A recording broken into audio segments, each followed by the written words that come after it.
I have left Earth in search of sounder orbits, a solar system where the space between a star and a planet isn't empty. My name is Raymond Antrobus. I am a poet. I was born in East London, Hackney, to a Jamaican father and an English mother. What it was like to grow up in Hackney in the 80s and the 90s, you know, it's almost unrecognizable now. And there's some good things to that and there's some bad things to that, I think. But Hackney was a place growing up where very few people wanted to be. It was one of the poorest boroughs in London. It had one of the highest crime rates. Schools were notorious there. Both my parents loved poetry, even though they were never kind of nurturing me to be a poet. I think only encouraging me to just actually write down my thoughts, my feelings. And that became a very private thing. I wasn't even telling them that I was doing it. Both my parents lived separately. They both had their own bookshelves. My dad in his council flat had one shelf of books. And my mum in her house had a whole shelf of books at the top of her stairs. And I left school at 16 without GCSEs or anything, but I started just reading from their bookshelves, and I think that was a huge influence.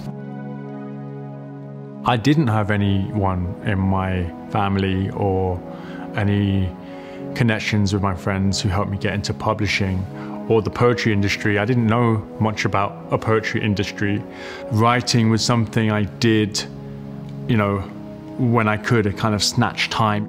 And even kind of falling into publishing or getting stuff published was an accident. My whole so-called career is a one massive accident that I don't think should have happened, but has.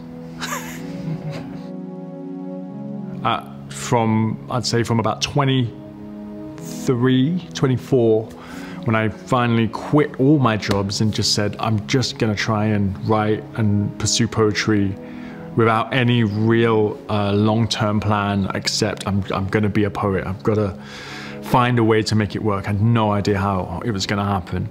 So along the way, I had, I suppose, mentors and people who believed in me and just kind of brought me along with them and gave me opportunities, which again were kind of accidental. There were a lot of barriers.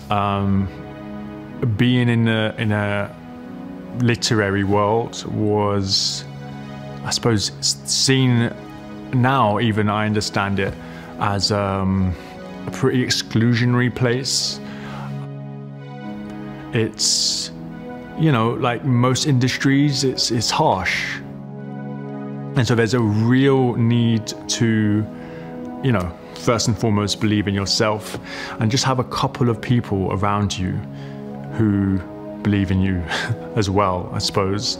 If I was 16 years old now and trying to get into the publishing industry, the poetry or the literature world, I think my barriers would be very different.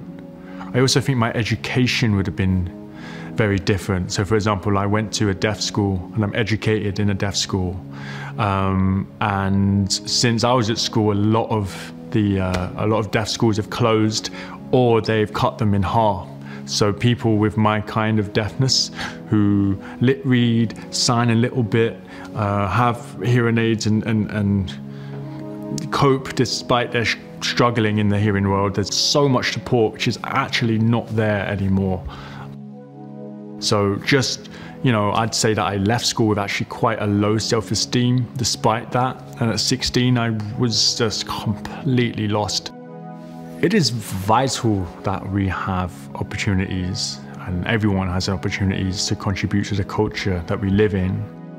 Arts Emergency is important because it is, from my perspective, is about realigning and revising the stories that get told, the people who get access to tell those stories, and empowering and validating perhaps people who don't often feel like their story, like their art, like their creative energy is one that will be listened to or valued.